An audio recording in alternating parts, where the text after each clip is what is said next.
इस वीडियो में आप स्टैटिक मेंबर्स के बारे में पढ़ेंगे। हम लोग कुछ प्रोग्राम भी देखेंगे ताकि इसे अच्छी तरह से समझा जा सके।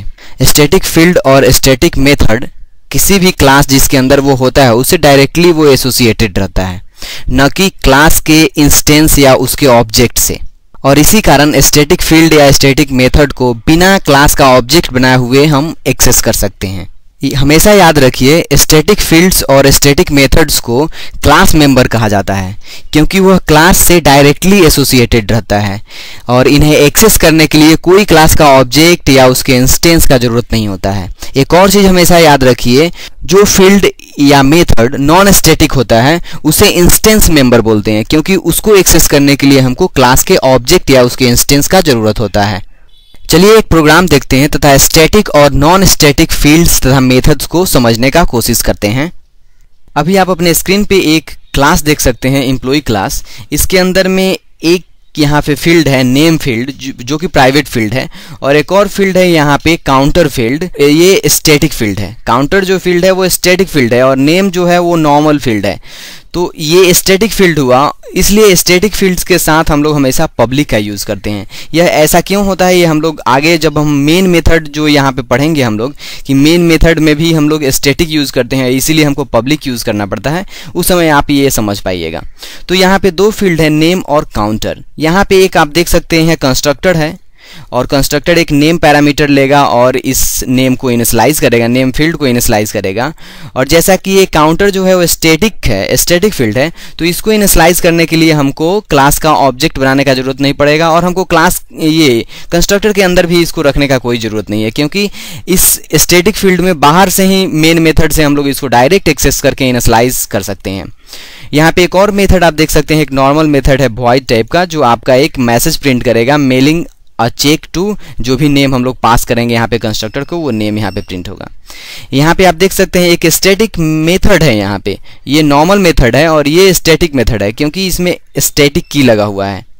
और इस स्टैटिक मेथड का नाम है गेट काउंटर। ये क्या करेगा, एक मैसेज प्रिंट करेगा और काउंटर रिटर्न करेगा। काउंटर क्या है, ये वैल्यू है, यानी हमको गेट काउंटर को कॉल करने से पहले हमको काउंटर को इनिशियलाइज करना पड़ेगा।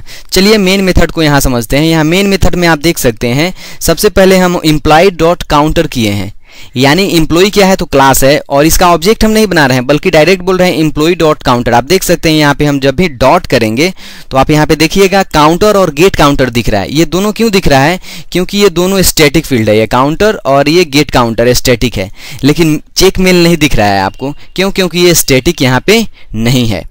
तो इस स्टैटिक फील्ड जो काउंटर है इसको हम सबसे पहले क्या कर रहे हैं, इनिशियलाइज कर रहे हैं, यानी काउंटर में हम 140 रख रहे हैं और फिर एक मैसेज प्रिंट कर रहे हैं कि counter equal to employ dot get counter.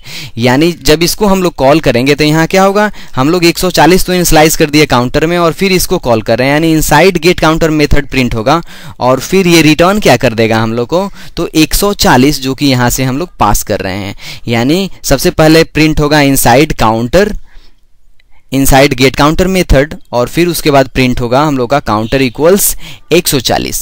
अब रन करते हैं इस प्रोग्राम को। अभी हम यहाँ पे रन कर सकते हैं। रन कीजिए इस प्रोग्राम को और आप यहाँ पे देख सकते हैं इनसाइड गेट काउंटर मेथड और उसके बाद काउंटर इक्वल्स 140 आ रहा है।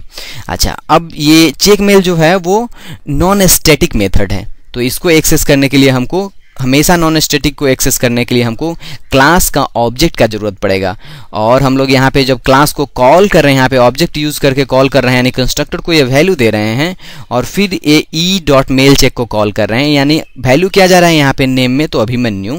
यहाँ नेम में इनिशियलाइज होगा अभिमन्यु जब इसको हम लोग कॉल कर रहे हैं, ऑब्जेक्ट बना रहे हैं, ये डिफॉल्ट कंस्ट्रक्टर का रिप्लेसमेंट है, तो नेम को इनिशियलाइज कर दे रहे हैं यहाँ पे। और फिर यहाँ पे चेक मेल कॉल हो रहा है, बोल रहा है क्या, mailing a cheque to Abhimanyu. यहाँ देख सकते हैं mailing a cheque to Abhimanyu output आ रहा है।